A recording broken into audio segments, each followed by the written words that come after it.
นะก็ให้ความสำคัญต่อวันเวลาอย่างไรนะคนที่ให้ความสำคัญ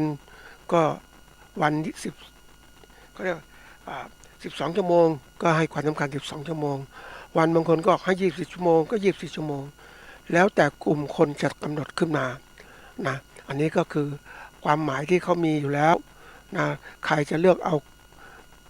เขาเรียกกำหนดอย่างไรก็แล้วแต่มันก็ถูกตามนั้นแหละตามที่กำหนดนั่นเองก็เรียกว่ากำหนดขึ้นตามความสำคัญตามการที่ตัวเองให้ความสำคัญนะบางคนบอกว่านี่วันนะบางคนก็พูดวันเหมือนกันแต่ความหมายต่างคนต่างหมายกันไปตามกำหนดของตัวเองแต่ถ้ากำหนดตรงกัน12หรือ24ก็จะเข้าใจด้วยกันได้นะนี่การกำหนดวันเนี่ยก็มีผลอย่างหนึ่งคือทำให้เรารู้ถึงเขาเรียกเวลาว่าเวลากำหนดเป็นวันเนี่ยเราจะให้ความสำคัญกับเวลาอย่างไรนะเวลานั้นอย่างที่บอกว่ามันหมดแล้วหมดเลยเราจะหวนกลับมาไม่ได้แล้วมันผ่านไปก็ผ่านไปแต่ทีนี้เป็นตัวเตือนทั้งคนหลายคนนะก็บอกว่านะวันเวลายังมีอยู่เยอะไม่เป็นไรนะเดี๋ยวพรุ่งนี้ก็ทำก็ได้วันนี้พักผ่อนก่อนก็เป็นพวกที่เลื่อนวันเลื่อนเวลาไปเรื่อยๆนะก็กลายเป็นธรรมเนียมคือไม่ให้ความสำคัญกับเวลาเท่าที่ควรจะเป็นคนที่ไม่ให้ความสำคัญกับเวลาเนี่ยก็เมื่อเวลามันหมดไปแล้วเนี่ยก็จะรู้ว่าเฮ้ยมันสำคัญแล้วแต่สำคัญตอนนั้นอ่ะมันก็ย้อนเวลาเก่าๆมาไม่ได้แล้วมันก็เป็นสิ่งที่ว่าเสียดายวันเวลาที่ผ่านไปเนี่ยทำไมเราไม่ทำอย่างงู้นไม่ทำอย่างนี้นี่คือสิ่งที่มันคนที่เขาเริ่มให้ความสำคัญตอนที่หมดเวลาแต่เรานั้นถ้าเราเป็นผู้ไม่ประมาทในชีวิตเราต้องให้สำคัญกับเวลาให้มากถึงมากทุกขณะจิตที่เรายังหายใจอยู่เราอะไรก็ควรทำก็รีบทำเสียอย่าไปผัดวันประกันพรุ่งเพราะว่าเราไม่รู้ว่าเมื่อไหร่เราจะหมดลมหายใจนะเรามีโอกาสก็ใช้วันเวลาที่มีอยู่ให้คุ้มค่าที่สุดในการประกอบคุณงามความดีหรือการกระทำงานของเราให้ประสบความสำเร็จนี่คือสิ่งสำคัญเราจะไม่เลื่อนวันประกันพรุ่งเรารีบทำเสียมันไม่สำเร็จก็ปรับปรุงใหม่ทำใหม่มีเวลามากเนี่ยก็ปรับปรุงทำใหม่ให้มันดีขึ้นแก้ปัญหาต่างๆที่เกิดขึ้นที่สุดเราก็สำเร็จแต่คนที่ผัดวันประกันพรุ่งไม่ได้ลงมือทำเลื่อนไปเรื่อยๆเช้าถึงเวลามาทำปุ๊บก็ไม่มีเวลาละจะปรับปรุงตัวเองก็ไม่ทันละเนี่ยเสียดายจังเลยบางคนเนี่ยเสียดายชีวิตที่ผ่านมาทำไมเราไม่ทำเลยทำไมเราไม่รีบทำเสียตอนนั้นเราหายไปไหนตอนนั้นเราไม่ได้ให้ความสำคัญก็เพราะว่าเราหลงระเริงไปกับว่าวันเวลามันมีมากไม่เป็นไรใช้ไม่หมดแต่ความจริงมันใช้หมดนะท่านผู้ฟังถึงไม่ถึง100 ปีก็ตายแล้วเราจะรีบทำแล้วก็รีบทำเสียไม่ใช่ว่าเลื่อนไปเรื่อยๆมีเวลาไม่ไปพรุ่งนี้สังเกตคนที่ใช้คำว่าไม่เป็นไรพรุ่งนี้ก็ยังมีใหม่ทำได้แต่ถ้าพรุ่งนี้ไม่มีจะทำได้ไหมทำไม่ได้แล้ว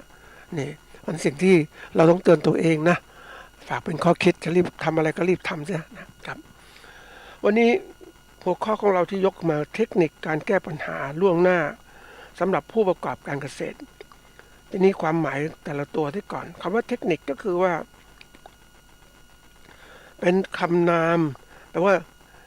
ศิลปะหรือกลวิธีเฉพาะวิชานั้นๆนะคำว่าการแก้ปัญหาคือการหาทางแก้ข้อสงสัยต่างๆที่เกิดขึ้นทีนี้ข้อสงสัยต่างๆที่เกิดขึ้นนั้นมันจะมีทั้งสงสัยในปัจจุบันและสงสัยในอนาคตทั้งสองอย่างเราเรียกว่าปัญหาในปัจจุบันและปัญหาอนาคตนะทีนี้ในที่นี้เน้นไว้ว่าล่วงหน้าคำว่าล่วงหน้านี้เป็นคำที่ว่าเป็นคำนามนะเขาเรียกว่าคำว่าหน้าเนี่ยหมายความว่าด้านของสิ่งใดสิ่งหนึ่งที่อยู่ตรงข้ามกับสายตาของเราหรือแปลอย่างหนึ่งว่าด้านที่เผชิญหน้ากับสายตาของเราในที่นี้คือเทคนิคการแก้ปัญหาล่วงหน้าของผู้การเกษตรเนี่ยก็คือว่ากลวิธีการจัดการแก้ปัญหา นะปัญหาที่ล่วงหน้าก็คือปัญหาที่จะเกิดขึ้นข้างหน้านู้นนะที่เราจะเผชิญอยู่เนี่ยนะทั้งที่อาจจะอยู่ในสายตาแล้วก็ยังดูนอกสายตาก็ตามก็มันถือปัญหาที่เกิดขึ้นข้างหน้าเนี่ยเราเป็นเรื่องที่เรามองไปตาที่มันตาเขาเรียกตาของเราเนี่ยปกติเราจะมองเห็นสิ่งที่เห็นนะด้วยตาธรรมดาของเราแต่พวกที่มีตาทิพย์หรือพวกที่มีตาวิเศษก็สามารถทำนายเหตุการณ์ข้างหน้าล่วงหน้าได้คือเห็นเหตุการณ์ต่างๆได้มันจะเกิดขึ้นอย่างไรพวกที่มีตาวิเศษนี่ก็แน่นอนพวกที่ไม่ต้องถึงเป็นอีกไม่ใช่เป็นแบบเขาเรียกว่าผู้ปฏิบัติสมาธิชั้นสูงยังไม่ใช่นะอันนี้กลุ่มหนึ่งกลุ่มที่มีสมาธิธรรมดาเนี่ยเขามีสติปัญญาเขาคำนวณข้อมูลเหตุการณ์ต่างๆที่เกิดขึ้นว่ามันจะเป็นเหตุการณ์นี้อย่างนี้จะเกิดขึ้นแน่ๆเลยเพราะเขาใช้เครื่องมือต่างๆเครื่องมือในการทำนายดินฟ้าอากาศเครื่องมือทำนายเก็บข้อมูลทางสติต่างๆเครื่องมือเก็บข้อมูลพฤติกรรมของคนที่จะเกิดขึ้นเป็นยังไงเขาเก็บมาหมดแล้วก็สามารถเอามาใช้นี่คือในการทำนายเหตุการณ์ล่วงหน้าที่เกิดขึ้นได้แล้วมันก็มีความแม่นยำด้วยยุคเดี๋ยวนี้เขามีความแม่นยำในการทำนายนะทำนายเหตุการณ์ต่างๆนะอันนั้นทีนี้มันสำคัญกับผู้ประกอบการอย่างไรก็เราเป็นผู้ประกอบการคือเอาปัจจัยการเกษตรมาใช้ในการที่สร้างผลกำไรเราต้องเรียนรู้สิ่งเหล่านี้ถ้าเรารู้สิ่งนี้ได้ล่วงหน้าปุ๊บเนี่ยมันจะดีอย่างไรนะก็ดีคือว่าอันที่หนึ่งก็คือว่ามันสร้างความสำเร็จในการประกอบการธุรกิจเรารู้อะไรต่างๆจัดการถูกต้องก็เกิดความสำเร็จทางธุรกิจก็มีกำไรอันนี้เป็นตัวที่หนึ่งละกำไรต้องการละเราทำงานอะไรต้องมีกำไรไม่ใช่ทำเรื่อยๆนะท่านผู้ฟังหลายคนเนี่ยชอบคิดไม่เป็นไรทำไปพอมีพอกินพออยู่พอใช้เดี๋ยวข้างหน้าค่อยว่ากันทีหลังเนี่ยอันนี้ไม่ใช่นะคนกำไรก็ว่าทำแล้วเนี่ยมีเงินสะสมกำไรเกิดขึ้นทุกขณะในการทำงานต้องมีกำไรนี่คือลักษณะของผู้ประกอบการธุรกิจนะไม่ใช่ว่าผู้ประกอบการยังชีพเลี้ยงชีพไม่ใช่อันนั้นมันโบราณแต่อันนี้ทันสมัยคือเราเป็นนักธุรกิจแล้วต้องคิดอย่างนี้เราต้องทำกำไรจะไปทำเล่นๆไม่ได้การคิดถึงกำไรแน่นอนมันบีบบังคับหรือสอนตนเองว่าอะไรต่างๆมันไม่ใช่ได้มาฟรีไม่ได้มาเรื่อยๆเราต้องทำจริงจังมันจะต้องเกิดกำไรเกิดขึ้นไม่ใช่ทำไปงั้นไม่สนใจกำไรมีไม่มีไม่สนใจทำไปงั้นอ่ะมันขาดเป้าหมายเวลาเราทำอะไรแล้วแต่นะเราต้องมีเป้าหมายของการประกอบการแล้วว่าเฮ้ยเรามีเงินลงทุนเท่านี้เราทำแล้วมีรายได้เท่านี้คาดว่าจะมีกำไรเท่านี้แล้วก็ทำเลยเพราะมันเป็นจุดสำคัญในการกระตุ้นทำให้คนนั้นต้องการหรือจูงใจทำให้คนนั้นอยากได้เงินได้ทองเนี่ยเขาบอกว่าคนเราเนี่ยจะทำอะไรแล้วแต่มันมีแรงผลักดันอยู่2 ทางที่หนึ่งคือแรงจูงใจนี่แหละแรงจูงใจข้างหน้าอยากจะทำและสำรวจเมื่อเราแข่งขันเพื่อได้รางวัลอย่างเนี้ยนี่คือแรงจูงใจอีกอย่างหนึ่งคือแรงผลักดันข้างหลังเราเนี่ยคือถ้าเราไม่รีบทำเนี่ยนะเราจะไม่สามารถทำกำไรได้เราต้องรีบทำรีบขนขวายแล้วคู่แข่งมันบีบบังคับเราทำให้เรานั้นต้องรีบทำถ้าเราไม่ทำเราก็ตกอันดับแล้วเหมือนแข่งรถนะท่านผู้ฟังเราอยากไปข้างหน้าเราก็รีบทำแต่ขณะเดียวกันรถข้างหลังก็ตามไม่อีกมันบีบบังคับเราเราจะแข่งกันเนี่ยเราจะท้อถอยยังไงต้องรีบไปข้างหน้านี่คือสิ่งที่สำคัญเพราะนั้นการทำอะไรเป็นสิ่งที่เราต้องมีแล้วคาดไว้อย่างเนี้ยที่ผู้ดำเนินการพูดตรงนี้เพราะว่าอยากให้ผู้ฟังเนี่ยมองอะไรแล้วแต่ต้องเป็นกำไรชีวิตกำไรการประกอบการต่างๆเนี่ยสำคัญมากเลยแล้วเกิดมาทั้งทีสำหรับกำไรชีวิตนั้นเกิดมาทั้งทีต้องสร้างคุณงามความดีไม่ใช่อยู่ไปเรื่อยๆวันๆหนึ่งนะใช้ชีวิตเป็นวันไม่มีคุณค่าอะไรอยู่ไปเสพอาหารไปใช้ทรัพยากรไปกินพวกที่สร้างอาหารมากินไปแล้วเราก็ไม่ได้ใช้ประโยชน์อะไรนะถึงเวลาเราก็ตายก็แค่นั้นนะแต่ความจริงเราทำงานดีๆเนี่ยเขาต้องคำนึงถึงว่าทำแล้วเนี่ยรับพลังงานมาอาหารเท่าไหร่กินเท่าไหร่จะสร้างคุณงามความดีเกิดขึ้นเท่าไหร่ต้องคิดอย่างนี้นี่คือการมองอย่างที่เขาเรียกมองให้กับคุณค่าของชีวิตของเรานะอันนี้มองที่ว่าสำคัญการมีเป้าหมายเนี่ยสำคัญมากเลยนะนี่ความสำเร็จทางธุรกิจอันที่สองเนี่ยก็เพื่อที่ทำให้เราอยู่รอดยังไงก็อยู่รอดเอาชนะต่างๆปัจจัยต่างๆที่มันจะเกิดการเปลี่ยนแปลงต่างๆอยู่รอดแล้วมั่นคงและยั่งยืนอย่างคนที่ไม่ทำงานทำการไม่ไขว่คว้าไม่มองอนาคตต่างๆเนี่ยมันอยู่รอดไม่ยั่งยืนแล้วท่านผู้ฟังอยู่รอดเป็นวันหนึ่งเหมือนมีคนเขาสัมภาษณ์ชาวประมงนะที่ อยู่ในล่าปลาในทะเลโอ้มีเรือลำเล็กๆก็ว่ายเก็บไปเถอะจะล่าเท่าไหนก็เท่านั้นพอแล้วไม่ยากไม่โลภเพราะอะไรก็คือปลามันเขาคิดว่าปลามันเยอะแยะอยู่ในทะเลแต่ถ้าล่าไปหมดเนี่ยนั้นเอาไปเก็บที่บ้านก็มีปัญหาการเก็บการดูแลรักษามันยุ่งยากอ่ะสู้เรามาเก็บสดๆแล้วก็ไปกินแล้วใช้เขาขายกันระดับหนึ่งเท่านั้นคือคิดแค่เนี้ยแต่ไม่เคยคิดเฮ้ยข้างหน้าจะเป็นยังไงนะเดี๋ยวมีเรือลำใหญ่มันมาล่า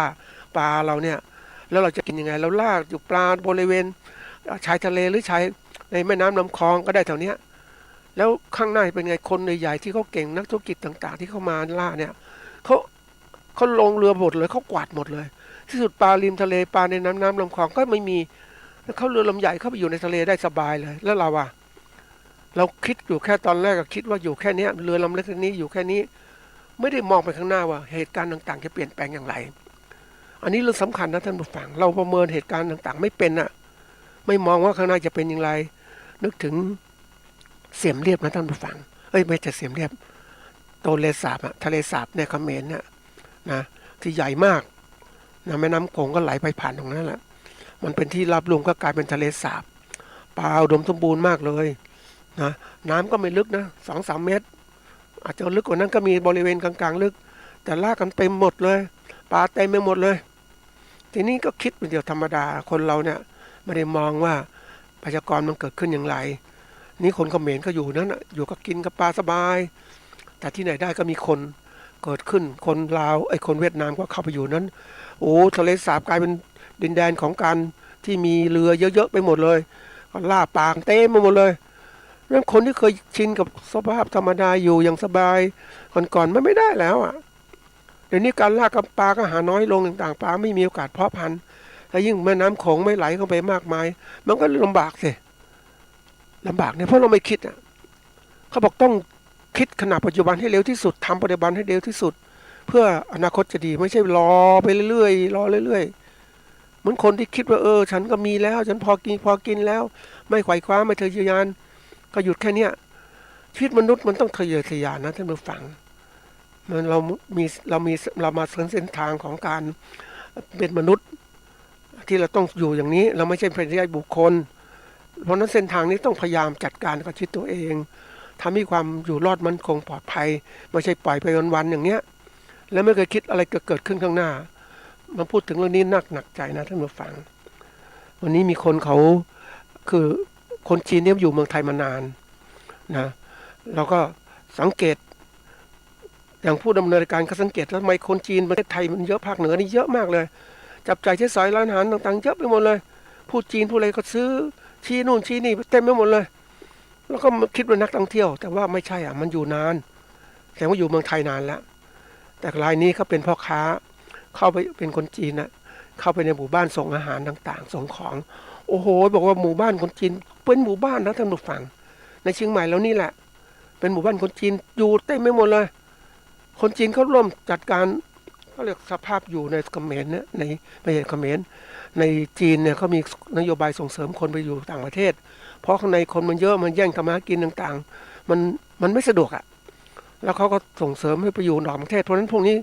คนที่ก็มีอันจะกินพวกก็รีบย้ายออกสู่ต่างประเทศเพราะเขามีโอกาสทำมาหากินได้มากขึ้นอยู่ในประเทศทรัพยากรจำกัดคนมันเยอะแล้วก็แย่งกันทำมาหากินใช่ไหมแต่เขาย้ายมาปุ๊บเขามาอยู่เมืองไทยโอ้โหสบายเลยตอนนี้คนไทยก็อยู่เรื่อยๆเป็นอยู่ไม่ค่อยคิดอะไรอยู่อย่างสบายคนเหนือก็อยู่อย่างสบายเพราะว่าทรัพยากรมันเยอะเนี่ยแต่พวกนี้มาไม่ใช่นะท่านผู้ฟัง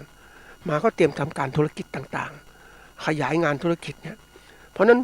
ถ้าเราไม่คิดไม่มองไปข้างหน้าปุ๊บไม่เห็นน่ะถ้าเราอยู่ในบ้านเราก็ไม่เห็นใช่ไหมแต่นี่เราออกไปนอกบ้านปุ๊บเราเห็นเนี่ยเข้ามาอย่างนี้ครับน่ากลัวนะแล้วทำธุรกิจของการท่องเที่ยวทำทุกอย่างของเขาหมดอ่ะนั้นเขาก็เลยกลายเป็นว่าทำธุรกิจของเขาน่ะธุรกิจท่องเที่ยวเขาก็ได้เงินของคนจีนไปก็กลับสู่คนจีนหมุนเวียนคนจีนแล้วเราจะได้อะไรอ่ะคนไทยก็ได้อ่ะแค่เป็นคนละแค่เป็นคนที่ว่าไม่ใช่ล้างจานนะแค่เป็นคนที่เรียกว่าทำอาหารการกินให้เขาจะถ้าธุรกิจรายใหญ่เดี๋ยวนี้เขาก็คุมหมดเลยอ่ะคนจีนเขาทำร้านอาหารคนจีนมาเที่ยวเขาก็มีรถมีต่างๆบริการหมดเลยเป็นของคนจีนหมดอ่ะอันนี้การลงทุนข้ามชาติที่เกิดขึ้นเห็นไหมเพราะนั้นน่ะถ้าเรา ไม่รีบแก้ปัญหาล่วงหน้าเราจะไม่เห็นนะอันนี้ตัวสำคัญและความมั่นคงและปลอดภัยนะวันนี้ต้องมั่นคงด้วยและปลอดภัยด้วยเราไม่เคยคิดเราก็คิดว่าเราอยู่อย่างปลอดภัยแล้วนะเราไม่ต้องไปไขว่คว้าอะไรมากมายอยู่แค่นี้ไปก่อนนะอยู่แค่นี้ไปก่อนนะเจอแบบไอ้นักธุรกิจที่มันมาทำมันไม่อยู่คิดอย่างนี้มันคิดจะทำกำไรกำไรกำไรแต่เราอยู่อย่างวันๆหนึ่งเนี่ยอยู่กลางทุ่งนาอย่างเงี้ยทำตนาทำเนี่ยมันได้กำไรเท่าไหร่ยังไงแต่เราไม่เคยคิดเพราะอะไรรู้ไหมท่านผู้ฟังเพราะเราจมอยู่กับสิ่งที่เราทำเราไม่เคยมีอะไรใหม่ๆไปมันก็มีเห็นความแตกต่างเกิดขึ้นคนจะพัฒนาได้เนี่ยเขาบอกว่าต้องให้เห็นความแตกต่างที่หนึ่งคือความรู้ความสามารถนะแล้วก็การกระทำของเราเนี่ยมันเกิดขึ้นอย่างไรนะเราต้องมีแตกต่างนี้เห็นก็ทำงานชั่วโมงละ1,000เรามาทำงานได้ชั่วโมงละ300หรือ200 บาทมันทำไมเป็นอย่างนั้นแต่ถ้าเราไม่คิดเราอยู่ในที่แคบๆของเราเนี่ยเราก็คิดไปเรื่อยของเราจากเช้าก็ทำงาน12 โมงออกจากบ้านแล้วก็กลับบ้านตอนเย็นกับพักผ่อนพวกนี้ก็ไปอีกมันเรียกว่าเหมือนกับเราติดคุกนะท่านผู้ฟังตอนแรกเราไม่เคยคิดเหมือนกันนะอันนี้คุกเนี่ยผมเรียกมันคุกนะเราติดคุกกับการทำงานของเราต้องทำงานอย่างเนี้ยนะทุกวันจนเกษียณแล้วไม่มีโอกาสไปไหนแล้วเกษียณก็เลยท่องเที่ยวไปนู่นไปนี่แต่นี่คนล่ะมันติดคุกเพราะความที่ว่าอยู่ในการงานมันทำให้เราเหมือนคุกนั่นแหละแต่คุกนั้นไม่มีขอบเขตนะคุกมันขอบเขตในจิตใจและการภาระรับผิดชอบแต่คุกในคุกจริงๆเนี่ยมันคุกที่กักขังคนด้วยอาณาเขตหรือบริเวณไม่ให้ออกไปไหนแต่ความคิดของคนเหล่านี้ก็ไม่ติดก็คิดฟุ้งไปนู่นไปนี่ท่านผู้ฟังคงไม่เคยเข้าคุกนะถ้าเราเข้าไปในคุกจะเห็นเลยว่ามันคุกยังไงติดคุกมันทำไงมันกักบริเวณอิสระเสรียังไงเนี่ยเราได้รู้ได้เห็นมันจริงอย่างนี้เนาะเนี่ยคนมันคุกมันทรมานอย่างนี้เพราะฉะนั้นเราเองเนี่ย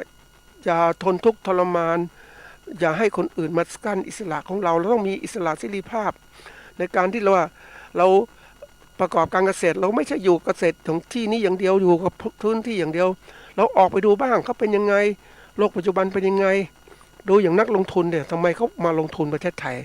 ทำไมเขาไปย้ายที่นู่นที่นี่เป็นยังไงเห็นไหมเขาเห็นโลกกว้างอย่างวันนี้ที่คนที่เขาเรียกว่าอะไรนะนักธุรกิจเขามองโลกนะมองโลกด้วยนะไม่ใช่มองในประเทศอย่างเดียวนะมองโลกข้างนอกด้วยอย่างดอกเบี้ยอเมริกาจะขึ้นเนี่ยก็ขึ้นเป็นเพราะอะไรเขาคิดแล้วมันขึ้นแล้วก็ขึ้นตามประเทศไทยก็ขึ้นตามมันเป็นกลยุทธ์เขาเรียกการโลกาภิวัตน์มันกระเทือนทั้งหมดนะอย่างสงครามยูเครนกับรัสเซียมันกระเทือนหมดเรื่องการผลิตน้ำมันต่างๆก็เทือนหมดเลยไอ้ครั้งแรกคนมาวิเคราะห์มันกระเทือนนะมันอยู่อย่างนี้สบายไม่ต้องกังวลแต่ที่ไหนได้ราคาน้ำมันพุ่งเลยเพราะมันมีการกระเทือนทั้งหมดเรื่องการเก็งกำไรเรื่องอะไรต่างๆเกิดขึ้นคนมันก็อาศัยจังหวะเราเนี่ยจังหวะสงครามมาขึ้นราคาสินค้าขึ้นนู่นขึ้นนี่ทั้งที่ยังไม่ขึ้นก็ยังทำได้แต่ว่ามันอ้างสถานการณ์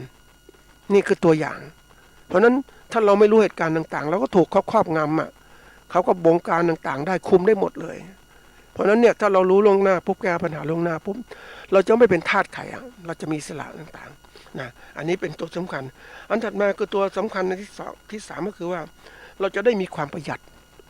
จงจำไว้เสมอว่าถ้าเราแก้ปัญหาล่วงหน้าได้เนี่ยนะเราจะมีความประหยัดมากกว่าที่จะแก้ปัญหาที่เกิดขึ้นนะจงจำไว้เสมอนะท่านผู้ฟังปัญหาที่เกิดขึ้นในปัจจุบันนะการแก้ต่างๆเนี่ยมันเหมือนกับว่าคนเจอปัญหาแล้วต้องหาทางแก้ขนาดนี้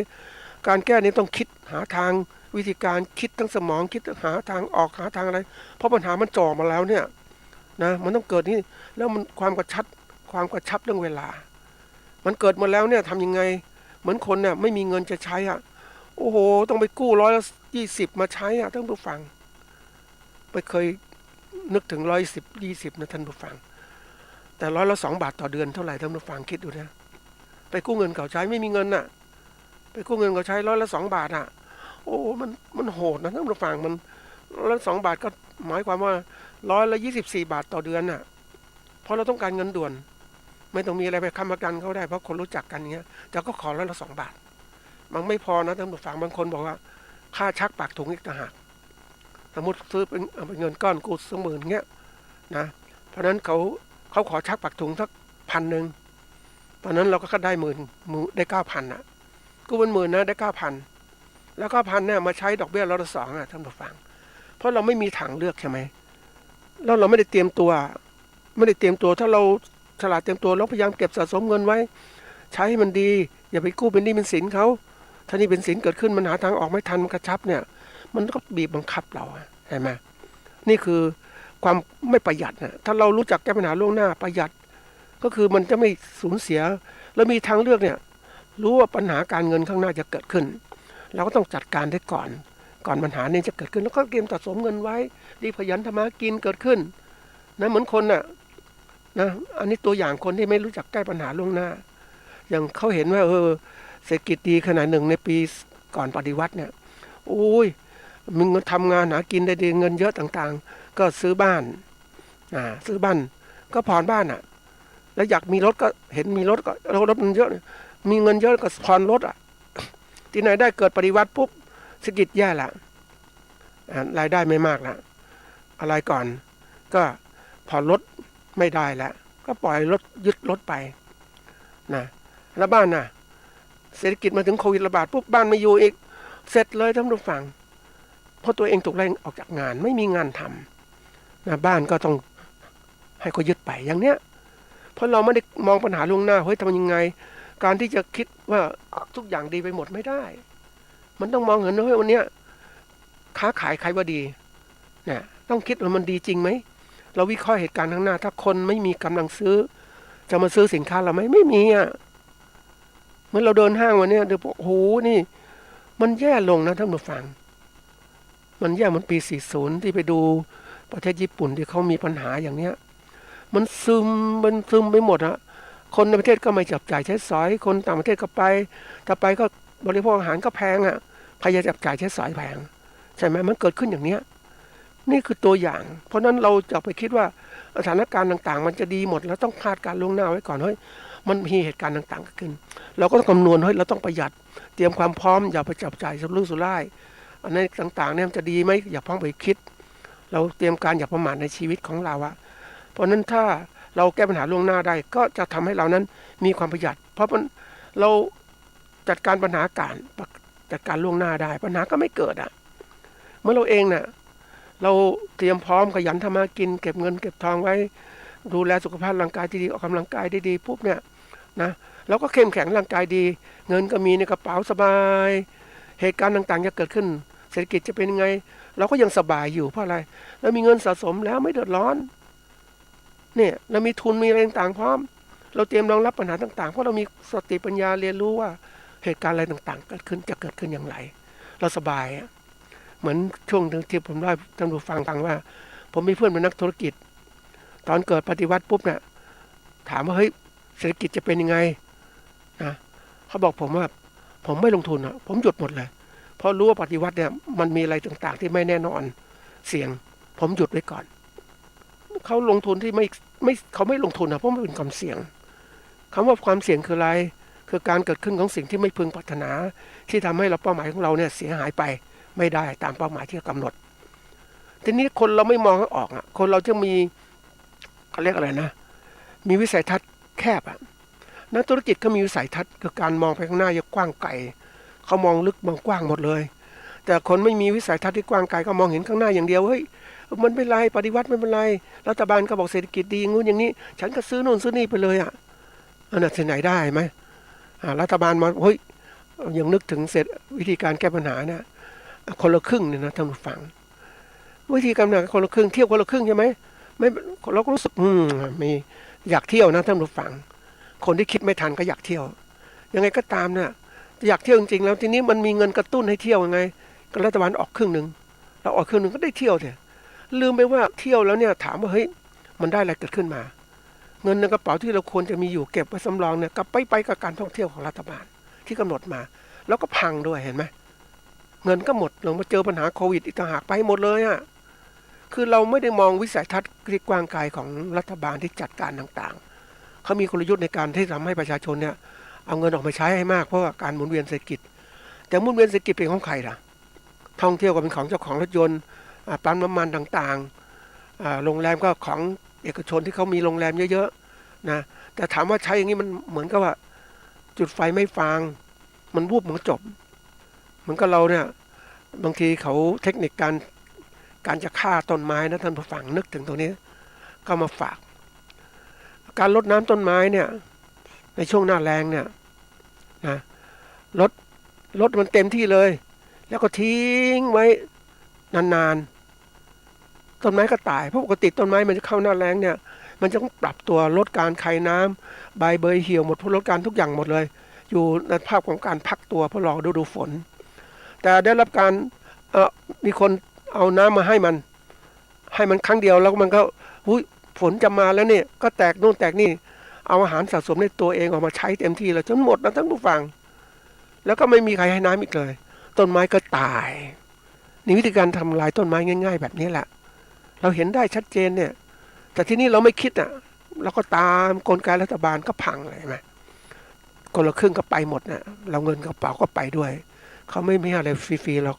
แต่เพื่อเขาทำเจือจุนในเรื่องของธุรกิจต่างๆของภาคเอกชนที่เขาใหญ่ๆอย่างเนี้ยเราเองอะไรเราก็เชื่อเขาหมดอย่างนี้ก็พังเลยท่านผู้ฟังนี่คือทีนี้เรารู้ปัญหาแล้วว่าอะไรจะเกิดขึ้นแล้วก็เก็บเงินเก็บทองให้ไว้รองรับปัญหาต่างๆเพราะว่าการแก้ปัญหาที่เกิดขึ้น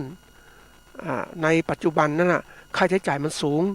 มากกว่าเราจะไปแก้ปัญหาล่วงหน้าได้เรารู้เนี่ยเรานักเดินเรือเนี่ยเรารู้ว่าแม้ตรงนี้จะมีตรงนู้นมีเพราะเราเอ็กซเรย์ไปแล้วเนี่ยไม่ใช่เอ็กซเรย์เขาเรียกมีเรดาร์ส่องไปดูข้างหน้าจะเดินเรือต้องดูอย่างนี้เราก็พยายามมองข้างหน้า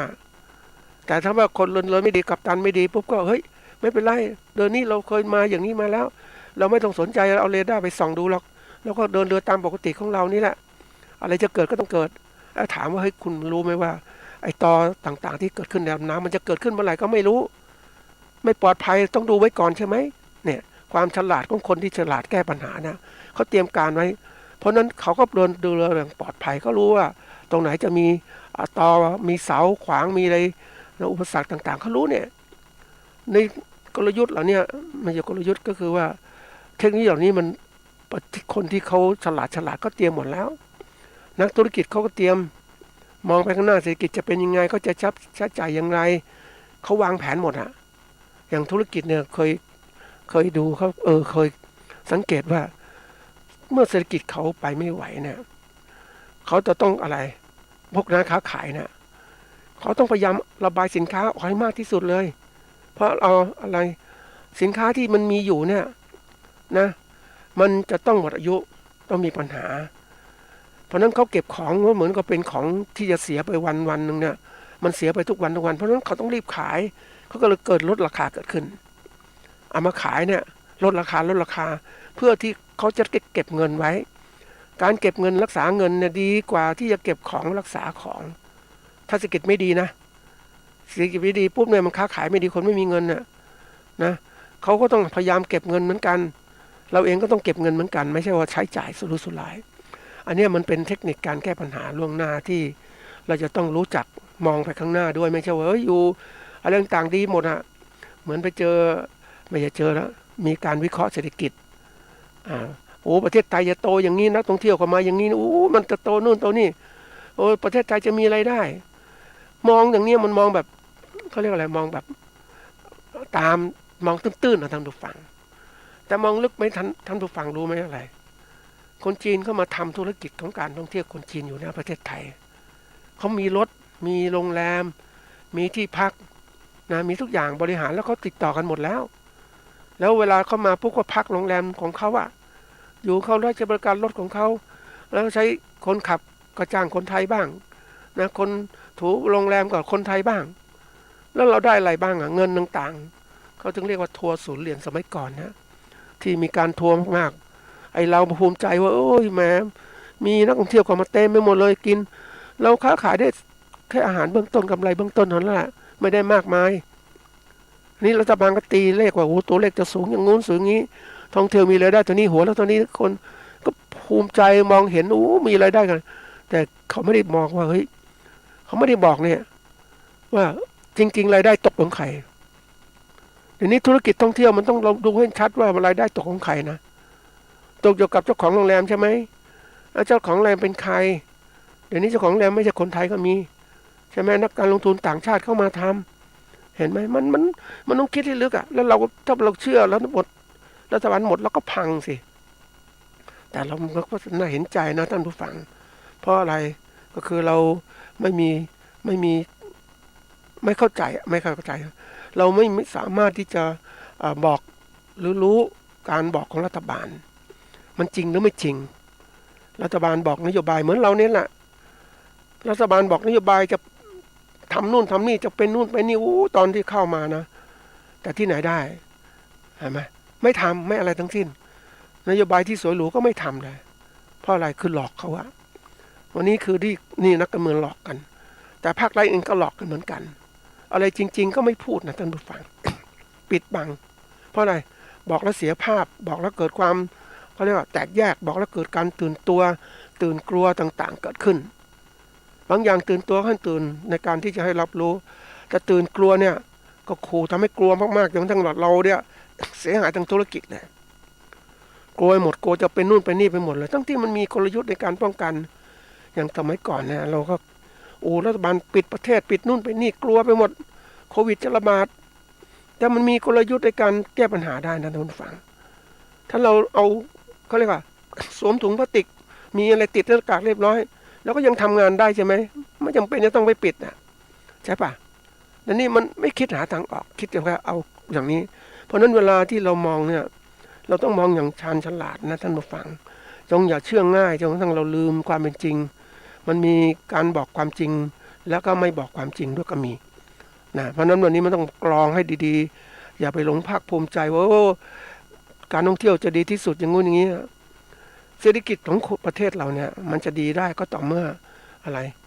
เศรษฐกิจพื้นฐานของชุมชนเราเนี่ยคนเรามีรายได้อยู่ดีกินดีเนี่ยสบายให้ก่อนตรงนี้ก่อนมีเงินมีทองจับจ่ายใช้สอยใช้ได้แล้วอันนี้ตัวที่หนึ่งนะประเทศก็เนี่ยมันคงไม่ใช่มองว่าเฮ้ยเศรษฐกิจประเทศจะดีต้องมีนักท่องเที่ยวเข้ามาอันนั้นเราเรียกว่าเป็นรายได้เสริมอะนึกถึงกลยุทธ์นะท่านผู้ฟังกลยุทธ์ของการที่คนเราจะล่าปลานะล่าปลามันจะมีหลายแบบนะล่าปลาเพื่อจะเก็บปลามากินเนี่ยบางคนก็ชอบล่าปลาไปในหนองต่างๆเหล่านี้ไปเอาแหเอาแหเอาเบ็ดไปตกอะไรต่างๆเหล่านี้นี่คือล่าปลาไปสู่ความเป็นจริงของเขาแต่อีกคนนึงกลุ่มหนึ่งก็ล่าปลาเนี่ยตอนที่เขาขุดหลุมโจรประเภทที่หลุมโจรหมายความว่าให้ปลามันตกไปในหลุมที่เขาขุดล่อไว้เนี่ยขุดล่อไปทีนี้ถ้าปลามันน้อยอ่ะมันไม่มาตามนั้นอ่ะปลาจะหลุมโจรไหมเพราะนั้นเทคนิคการหารายได้กับประเทศด้วยการใช้การท่องเที่ยวนั่นคือการขุดล่อด้วยบ่อด้วยหลุมโจรให้ปลาเข้ามาถ้าปลาไม่เข้ามาเป็นไงก็ไม่มีเศรษฐกิจเติบโตใช่ไหมเพราะนั้นเราเองถ้าอยากจะอยู่ให้มันมั่นคงเนี่ยเราต้องเลี้ยงปลาทำอะไรถึงมั่นคงใน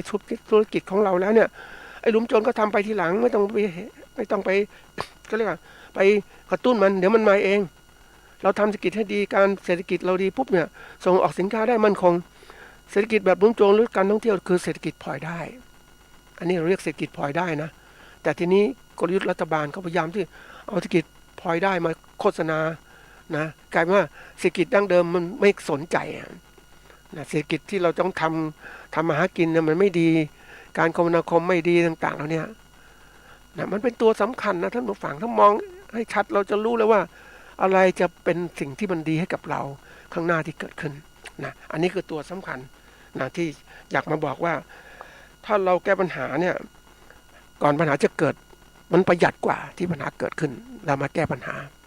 นี่ความสำคัญของการแก้ปัญหาล่วงหน้าทีนี้ว่ามาถึงว่าวิธีการแก้ปัญหาล่วงหน้าเนี่ยอะไรดีเป็นหลักนะคนส่วนใหญ่ก็ชอบมองการแก้ปัญหาทางหลักวิทยาศาสตร์มีข้อมูลทางที่เขาใช้ปัจจุบันเนี่ยนะเขาใช้เขาเรียกว่าการเรียนรู้การศึกษาและเรียนรู้นะศึกษามีมากเก็บข้อมูลมีอะไรต่างๆเยอะแยะมีเครื่องมืออย่างเรื่องของภูมิอากาศก็มีดาวเทียมอุตุนิยมวิทยาดาวเทียมนู่นดาวเทียมเต็มไปหมดเลยการสื่อสารต่างๆมันเร็วอ่ะแล้วก็มีการโลกมันเร็วเนี่ยการสื่อสารทางไฟเบอร์ออปติกต่างๆเนี่ยสามารถเรียนรู้ เราอยากดูทีวีต่างประเทศก็ดูได้ ประเทศเป็นยังไงต่างประเทศเป็นยังไงดินฟ้าอากาศเป็นยังไงเราเห็นเนี่ยแล้วโลกนี้มันกระเทือนทั้งหมดมันถึงกันทั้งหมดนะท่านผู้ฟังมันไม่ใช่ว่าเฮ้ยจะเขาเรียกว่าอยู่ในหุบเขาอย่างเงี้ยไม่ใช่เดี๋ยวนี้โลกมันอยู่หุบเขาก็สามารถเรียนรู้โลกกว้างได้เพราะว่ามีเทคโนโลยีการสื่อสารต่างๆทั้งหมดนี่คือเขาเรียกว่าใช้ความรู้เชิงประจักษ์เอามาทำนายมาเห็นผลในการทำนายต่างๆทีนี้นี่คือสภาพที่เรียกว่าใช้หลักการวิทยาศาสตร์ที่เขามีการศึกษากันแต่ในที่นี้จะเสนอแนวทางของการแก้ปัญหาล่วงหน้าโดยใช้หลักอริยสัจสี่นะอริยสัจสี่เนี่ยนะก็แน่นอนนะก็คือเรื่องของการใช้ความรู้สูงสุดคำว่าอริยสัจเนี่ยก็คือว่าความจริงอย่างประเสริฐหรือแปลความจริงของพระอริยะหรือแปลว่าความจริงที่ทำให้คนเป็นอริยะมี4อย่างคือนะทุกข์สมุทัยนิโรธมรรคเรียกเต็มว่าทุกขสมุทัยทุกขนิโรธแล้วก็ทุกขนิโรธคามินีปฏิปทาทีนี้เราเอา2ตัวมาใช้ก็สามารถเรียนรู้ได้แล้วว่าความเป็นจริงแท้4ประการนะเราทำนายก่อนว่าคือทุกข์เนี่ยคือความไม่สบายกายไม่สบายใจมันเกิดขึ้นแล้วปัญหาต่างๆที่เกิดขึ้นเนี่ยนะนี่การเกิดขึ้นของทุกข์เนี่ยแน่นอนทุกข์ก็มีอะไรที่ตามมาก็คือว่าทุกขสมุทัยเราดูตัวนี้สิเหตุแห่งทุกข์มันคืออะไรนะเราเหตุแห่งทุกข์เรารู้เรื่องตัวนี้ปุ๊บเนี่ยมองเห็นเลยว่าอย่างที่เราประสบปัญหาเศรษฐกิจไม่ดีต่างๆเราเนี่ยแน่นอนเหตุเพราะอะไรเราไม่ได้ว่ามองดูว่าเฮ้ยแหมมันเป็นกรรมในอดีตของคนของตัวเราเองเราต้องลำบากลำบนอย่างเนี้ยมองไปอย่างเนี้ยอันนี้ก็มองได้แต่ความจริงเราต้องมองว่าประกอบว่าทุกกรรมที่มันเกิดขึ้นไม่ใช่เราทำเองคนอื่นมาทำแล้วก็เราก็ได้นะเราจะหยุดนิ่งเราต้องมองให้รู้ว่าเฮ้ยมันเกิดขึ้นอย่างไรนะทีนี้ถ้าเรามองนี้ปุ๊บเราเห็นเลยว่าทุกเนี่ยมันมีเหตุปัจจัยที่จะเกิดขึ้นเนี่ยเราก็เอาตรงนี้ไปทำนายกันว่าการจะเกิดเหตุนี้เนี่ยนะเกิดปัญหาอย่างเนี้ยมันมีปัจจัยอะไรบ้างนะทีนี้มันก็เชื่อมโยงว่าอย่างเราวิเคราะห์ปัจจุบันเนี่ยอดีตที่ผ่านมาเนี่ยมันเรารู้เนี่ยมันมีทุกข์ที่เกิดขึ้นเรียกแก้ปัญหาได้แล้วทุกข์เหล่านี้มาเป็นเหตุมันเกิดขึ้นเพราะเหตุปัจจัยอะไรมันถึงทำให้เกิดปัญหาต่างๆที่เกิดขึ้นมาเราหาทางแก้แล้วก็เก็บเอาความรู้นี่มาแล้วทีนี้นี่คือเอามาสู่ในปัจจุบันทีนี้เราก็รู้อนาคตเนี่ยมองเนี่ยเฮ้ยอนาคตเนี่ยเราปัญหาเนี่ยมันต้องจะเกิดขึ้นของเราเนี่ยอย่างตัวอย่างนะเราจะแก่ข้างหน้าเนี่ยมันแก่แน่นอนแล้วแก่ยังไงให้มีอยู่มีความสุขเดี๋ยวนี้มีคนแก่ติดเตียงมากนะท่านผู้ฟังทุกระดับชั้นเลยแก่ติดเตียงหมายความว่ายังไงก็คือว่าแก่แล้วเนี่ยไปไหนไม่ได้แล้วไปทำอะไรไม่ได้แล้วก็ยังไม่ตายก็ติดเตียงลูกหลานอยู่ได้ดูแลอยู่เนี่ยเป็นปัญหามากทีเดียวต้นทุนเขาเรียกการจับจ่ายใช้สอยสูงมากเลยบางคนที่ไปดูเขาเนี่ยบอกว่าแม้ติดเตียงนะท่านผู้ฟังกินอาหารเองไม่ได้กินอาหารต้องทำอะไรก็มีเครื่องปั่นนะท่านผู้ฟังและอาหารเหลวพิเศษก็กรอกไปทางหลอดคอนะเข้าไปยังกระเพาะอาหารนะเพราะคนไข้คนติดเตียงก็เคี้ยวไม่ได้ลำบากลำบนก็เป็นระดับที่มันโอ้โหอย่างนี้เลยนะเนี่ยนี่คนต้องแก่อย่างนี้ถ้ายังไม่ตายนะถ้าตายก็ตายไปถ้ายังไม่ตายต้องเตรียมการนี่เราก็รู้ว่าเหตุปัจจัยมันเกิดขึ้นไงเพราะเราต้องเตรียมการมีปัจจัยมันแก่เนื่องจากอายุของเราต้องไปแล้วเนี่ยมันเป็นอย่างนี้สภาพสังขารมันเสื่อมอย่างนี้เราต้องเตรียมการเราจะแก่ไงให้มันสบายเราได้ยืนอายุได้มากขึ้นก็ต้องพยายามร่างกายแข็งแรงอย่าไปโรคเป็นภัยรักษาดูแลสุขภาพให้ดีนะอย่าทำร่างกายชำรุดทรุดโทรมไปกินเหล้าไปเสพบุหรี่ไปกินเหล้าสูบบุหรี่อะไรต่างๆหรือกินกัญชาอย่างเงี้ยสมองก็ฟันเฟือนอย่างเนี้ยมันก็เป็นต้องเตรียมการลดอบายมุขทั้งปวงเนี่ยนี่คือมองเหตุต้นเหตุมันเกิดปัญหาต่างๆมันเกิดจากอะไรอย่างวันนี้คนที่เป็นมะเร็งปอดคนมะเร็งต่างหายใจโรคคือทอดต่างๆมันมาจากเหตุที่ว่าสูบบุหรี่เนี่ยตัวเนี้ยยิ่งวันนี้ไปเจอคนที่เขาสูบบุหรี่เนาะท่านผู้ฟังโอ้มันน่ากลัวนะคือบุหรี่ธรรมดาเขาสูบไปน้อยๆเพราะว่าอันนี้บุหรี่ที่มันสูบแล้วมันอัดเข้าไปเต็มที่มันว่ามันต้องการที่ว่าโอ้มันสดชื่นมันโล่งสมูกโล่งแรงต่างสบายโล่งไปหมดเนี่ยก็อัดเต็มที่ มือนคนสูบกัญชาเงี้ยมันแรกๆก็สนุกสนานเพลิดเพลินพอเหมาะแต่อยากให้มันสุขนานเพลิดเพลินมากก็อัดเข้าไปอีกกลายเป็นว่าไปมากๆเข้าสภาพจิตสภาพสมองแย่ลงเพี้ยนเนี่ยแล้วก็ไอ้คนที่สูบบุหรี่ก็ไปเลยอายุไม่มากก็ตายแล้วคือเขาไม่รู้ว่ามันคืออะไรเพราะฉะนั้นถ้าเรารู้เหตุต้นเหตุปัญหาต่างๆแล้วก็เตรียมการแก้ปัญหาได้สิอย่าไปเสพบุหรี่อย่าทำต่างๆทำให้ร่างกายทรุดโทรมดูแลให้มันดีเราเตรียมการเราจะแก่อย่างนี้ทำไงมีความสุขเรื่องนี้เรื่องกลางร่างกายแล้วเรื่องการเงินเงินทองก็เตรียมการล่วงหน้าจัดการยังไงไม่ใช่เป็นภาระลูกหลานเราต้องเก็บเงินเก็บทองไว้ใช้ชีวิตมันอย่างเรามีเงินจังหวะที่ดีว่าจังหวะเราทำงานก็เก็บเงินไว้เราติดเงินเพราะเรามองข้างหน้าต้องแก่ถ้าแก่แล้วไม่มีเงินใช้จะทำยังไงใครจะดูแลลูกหลานบางคนก็ทิ้งนะท่านผู้ฟังพ่อแม่เป็นปัญหาเขาก็ทิ้งเป็นเงี้ยปล่อยเป็นปัญหาสังคมเกิดขึ้นเขาไม่มีเงินดูแลเราจะทำยังไงเพราะนั่นเนี่ยเราต้องมาดูให้ต้องจัดการเรื่องการเงินของเราต้องรีบทำมาหากินเก็บเงินเก็บทองไว้นี่คือการก็เรียกว่าการจัดการชีวิตเพื่อไม่ให้เกิดปัญหาลวงที่จะเกิดขึ้นข้างหน้าถ้าเราจัดการดีจัดการแก้ปัจจัยต่างๆดีปุ๊บแล้วก็มีความเรียกว่าปลอดภัยละในการดำเนินชีวิตของเราละเหมือนกันในปัญหาต่างๆเกิดปัญหาทางธุรกิจก็เช่นกันอย่างตัวอย่างเนี่ยเรานี่คือการใช้หลักการของ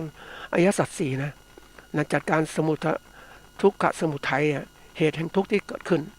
นะนี่ตัวอย่างนะใช้อริยสัจสี่มาแก้ปัญหาต่างๆเพราะว่าปัญหาเนี่ยเรามองไม่เห็นแต่แนะนำมันเกิดขึ้นจริงๆปัญหาทางเศรษฐกิจก็เหมือนกันเรามองเห็นได้หรือไม่เห็นก็ต้องตามจัดการได้เรามีเนี่ยมีเรียกว่ามีตาวิเศษนั่นแหละตาแห่งความรู้ที่มันเกิดขึ้นเราสามารถเรียนรู้ได้นะทีนี้นี่คือเราใช้หลักอริยสัจสี่อันที่สองเนี่ยใช้หลักของว่าความเพียร4ประการที่เรามีอยู่เนี่ยเพียรระวังสังวรประทานเพียรระวังการที่จะยับยั้งความชั่วไม่เกิดขึ้นนะอันที่สองปหานประทานเพียรละเลิกในบาปอกุศลที่เกิดขึ้นแล้วมีให้เกิดขึ้นอีก3ภาวนาประทานก็คือว่าเพียรสร้างกุศลที่ยังไม่เกิดให้เกิดขึ้นอันที่4ก็คืออนุรักษนะอนุขนาประทานก็คือเพียร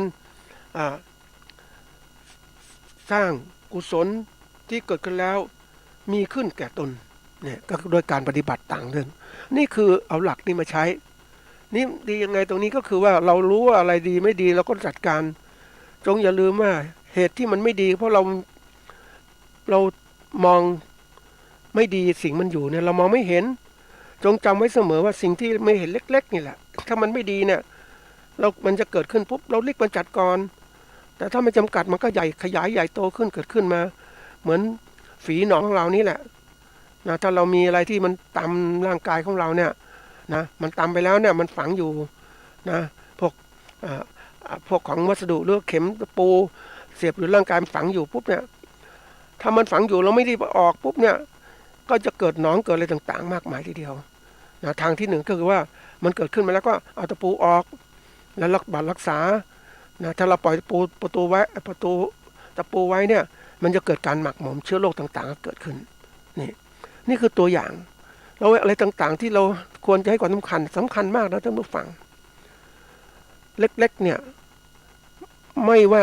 มีประโยชน์หรือไม่มีประโยชน์ที่มันจะอยู่ในจิตใจของเราต้องรีบมองให้กระจ่างชัดเล็กๆที่เป็นไม่ดีเนี่ยกำจัดก่อนได้จะดีที่สุดเหมือนความชั่วที่ฝังในจิตใจของเราเล็กๆมันจะก็ก่อกันเล็กๆเกิดขึ้นนะมันจะเกิดขึ้นก็ต้องกำจัดให้ก่อนนะอะไรที่มันเล็กๆแต่มันดีก็พยายามขยายนะให้มันขยายตัวมันเพิ่มมากขึ้นอะไรที่เล็กๆไม่ดีกำจัดแต่ถ้าไม่กำจัดมันขยายใหญ่ขึ้นแล้วเนี่ยกูจะสร้างปัญหาใหญ่มากเหมือนคนนะนึกถึงใจของคนเนี่ยคนเนี่ยนะมันทีถึงจังหวะมันอยากจะเสพอันนี้เรื่องจริงนะท่านผู้ฟังเรื่องของคนเสพสุราเนี่ยมันติดนะท่านผู้ฟังมันติดเนี่ยนะก็ติดมาก็ถึงเย็นก็ขับรถไปนะในหมู่บ้านไปซื้อกินแล้วก็กลับบ้านนี่มันจังหวะถึงเวลาตอนเย็นก็ไปทุกวันบางวันก็มีตอนเช้าอีกต่างหากไปกินอย่างเนี้ยอันนี้เห็นคนข้างบ้านนะท่านผู้ฟังกินแล้วก็ไม่ทำอะไรเพราะคนสูงวัยแล้วเนี่ยก็กินก็ไม่ได้มองให้มันดีมันคุ้มไหมลำบากลำบนเรากำจัดในจิตใจเพราะมันฝัง คนเรามันฝังเสพสุขจากเขาเรียกสุขจากการเสพมันฝังในจิตใจของเราไปเสพหน่อยนะเสพหน่อยนะไม่เป็นไรแล้วก็ว่ากันทีหลังปัญหาก็ขึ้นก็ว่าทีหลังนี่มันมากขึ้นนะมาฟังมันขยายใหญ่ขึ้นเพราะนั้นขยายขึ้นก็เป็นปัญหาว่าโอ้เมื่อเสพแล้วก็ทะเลาะเอาลูกเมียต่างๆเกิดขึ้นมาโอ้มากมายเงินก็หมดลงก็บ่นทะเลาะกันเนี่ยครอบครัวไม่มีสุขเห็นไหมแต่ถ้าเราจัดการเป็นปุ๊บเฮ้ยนี่มันเสพสุราเนี่ยเป็นมายมุกเนี่ยไม่ดีหยุดทันทีเลยเห็นไหมนี่เราเตรียมการอย่างนี้ปัญหาต่างๆก็จะไม่เกิดขึ้นเห็นไหมเราวางแผนเล็กๆก็ต้องใส่ใจถ้าเป็นคุณงามดีต้องใส่ใจขยายมันมากขึ้นอะไรที่เป็นความดีรีบขยายรีบขยันจัดการขยายมากขึ้นคุณงามความดีก็เกิดขึ้นปัญหาต่างๆก็เกิดขึ้นแล้ววันนี้คนเขาไม่ใส่ใจตรงเนี้ยไม่ใส่ใจเรื่องการเล็กๆนี่แหละมองข้ามไปแล้วมันเติบโตเป็นปัญหาต่างๆเนี่ยไอ้ที่ทุกข์เนี่ยเพราะว่าปล่อยให้ตัวปัจจัยแห่งทุกข์มันเกิดขึ้นมาเนี่ยมันก็สร้างปัญหาเกิดขึ้นนั่นเองเห็นไหมเราเองถ้าเป็นนักประกอบการต่างๆต้องคิดนะมองการปัญหาธุรกิจของเราว่าเฮ้ยวันนี้เราเป็นผู้การต้องทำกำไรเราเห็นปัญหาต่างๆที่เกิดขึ้นนะอะไรเป็นเหตุที่ทำให้กำไรอย่างตัวอย่างการประกอบการเนี่ยเขาถึงบอกว่านะถ้าเราเป็นนักประกอบการก็ต้องมี 4M เนี่ย 4M ก็คือว่า Man Money Material Management คือที่ดินทุนแรงงานการประกอบการนะเงินนะทีนี้ตัวถัดสามมาก็คือว่า CP เรื่องการค้าขายนะผลิตภัณฑ์นะ Product Price Promotion เนี่ยผลิตภัณฑ์ต่างๆราคาขายสถานที่จำหน่ายการส่งเสริมการขายอย่างนี้ในนี้คือตัวอย่างเป็นปัจจัยนะปัจจัยในการค้าให้มันสำเร็จนี่ปัจจัยการค้าตัวใหม่ก็กลายเป็น 4C ละ 4C ก็คือว่านะพวกของลูกค้าผู้บริโภคเขามีความฉลาดมากขึ้นมันเริ่มมาทางด้านนี้แล้วต้องมองไปถึงลูกค้าอันที่2เนี่ยเรื่องของต้นทุนไม่ได้มองของเราอย่างเดียวลูกค้าก็มองว่าจะซื้ออะไรต่างๆต้นทุนมันสูงไหมเขาจะซื้ออะไรมันให้ผลตอบแทนดีไหมเขาจะเลือกอย่างไรอะไรถูกที่สุดยังไงอันที่3เรื่องของนะเรื่องของว่าการสื่อสารข้อมูลต่างๆนะการความสะดวกสบายต่างๆมันเกิดขึ้นเนี่ยอะไรต่างๆที่ถึงมือเขาเร็วที่สุดเนี่ยเขาจะซื้อสิ่งนั้นนะไม่ใช่ว่าเรามีสินค้าดีอยู่กับบ้านของเราเนี่ยไม่ค้าขายไม่ไปเสนอเขาเนี่ยเขาก็ไม่เห็นเขาก็ไม่รู้ใช่ไหมเขาก็ไม่มาซื้อเพราะว่าเขาอยากจะซื้อมากก็ต้องส่งเสริมอันถัดมาคือนะตัวถัดมาคือการสื่อสารต่างๆที่เกิดขึ้นนะตัวนี้สำคัญมากนะว่าการที่เราได้ใครลูกค้าของเราเป็นยังไงการสื่อสารข้อมูลต่างๆสำคัญมากนะเป็นสิ่งสำคัญอีกตัวอีกทีเสริมก็มีตัวคือลูกค้าแล้วก็มีคู่แข่งที่เกิดขึ้นข้างหน้ามันจะแข่งขันกับเราเกิดขึ้นอย่างไรคู่แข่งนั้นต้องทำยังไงเพื่อจะเอาชนะคู่แข่งยังไงนี่คือการเอาชนะตัวนี้ปุ๊บปัญหาก็จะไม่เกิดขึ้นอย่างบริษัทใหญ่ๆลูกค้าใหญ่ๆเนี่ยเขาทำการเขาเรียกว่ากำจัดคู่ค้าอย่างร้านสะดวกซื้อบางใหญ่ๆเนี่ยเขาไม่อยากให้ร้านสะดวกซื้อใหม่เกิดขึ้นเขาก็หาวิธีการไม่ให้เกิดขึ้นหรือร้านสะดวกซื้อร้านในร้านค้าชุมชนที่เกิดขึ้นมีอยู่แล้วเนี่ยไอ้ร้านสะดวกซื้อเหล่านี้ก็เข้าไปทำลายใช่ก็จะทำให้ลูกค้าอยู่ในมือเขานี่แหละเห็นไหมนี่ถ้าเรามองอย่างผู้ประกอบการอย่างนี้เราจะเห็นเลยว่าเฮ้ยวิธีการจัดการยังไงบ้างไม่ใช่ว่าจัดการเมื่อปัญหาเกิดขึ้นแล้วหาวิธีการจัดการอันนั้นมันล้าสมัยแล้วยุคใหม่เนี่ยเขาแก้ปัญหาก็ว่าไปจัดการปัญหาต่างๆที่จะเกิดขึ้นในอนาคตได้ดีกว่านะหรือการป้องกันประเทศโดยลุกประเทศแดนอื่นเขานี่แหละนะก็ฝากเป็นข้อคิดไว้